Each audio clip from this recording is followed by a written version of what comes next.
We've gone from 60 build out clients to, as of last night, we have 99 build clients, and we're at 15,600 in terms of monthly revenue. So BioFit is short for biohacking fitness. And so what we do is we leverage the latest in fitness tech. Currently, what that looks like is we have 6 ARX machines. We have a Vasper. We've got 3 Carol bikes, and we use 4 bulletproof vibe plates. So we keep the technology small but very impactful and very succinct. I started to get a lot of clients that were really bought into what it is that I was trying to accomplish, not just with my workouts, because obviously the workouts are going to, like, those speak for themselves. The ARX are going to provide results. I mean, you could do it on accident. You don't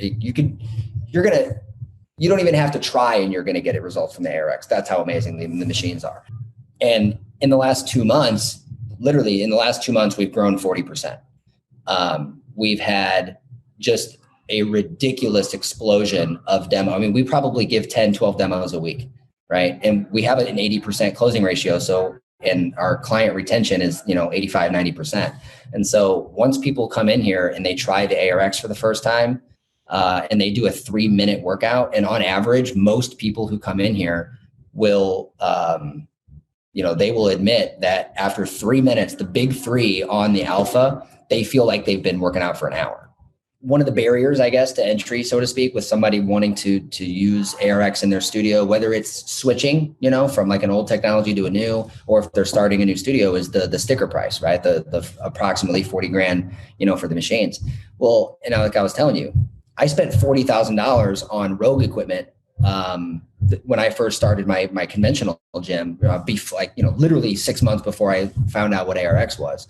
So do you want to spend 40 grand on the equipment alone, plus the overhead of 2,000, 3,000, 4,000 square feet in order to hold all the customers and the clients that you want to have, whether it's group classes or CrossFit classes or whatever? Or do you want to keep your overhead super low, find a place that's maybe, 600 to 1,000 square feet, rent there, at least in the United States for the most part, and at least in the middle of the United States, you're talking about, less than $1,000 a month in terms of rent, where that's concerned. You have one piece of equipment that will literally perform any and all exercises that you need, right? Maybe not once, right? But we're not dealing with bodybuilders here. We're dealing with general fitness and people who just want to look better, feel better, and have a little bit more strength in their bones and their muscles. You can accomplish everything that a Gold's Gym or a local conventional box gym is doing in less than 1,000 square feet with one machine. And so how am I maximizing square footage? I mean, I only have 1,400 square feet here. I've got 4 ARX machines, a Vasper, 2 Carols, and 3 Vibe plates. And we're pretty condensed. Every single square footage of what I have here is utilized in some form or fashion. And I'm able to see, upwards of 10 to 12 clients at a time inside of a 30-minute window. You're going to spend the same amount of money on exercise equipment or the overhead than you will spend on an ARX regardless. Now, whether or not you spend 80 grand on 2 ARXs or you spend 40 on one or whatever, somewhat irrelevant. You're going to spend that money. I promise you. But if you want to spend it more wisely, and if you want to actually deliver near perfect and near guaranteed results to people and do it in the most safe way, you're not going to find a better way to do it than the ARX. You're just not.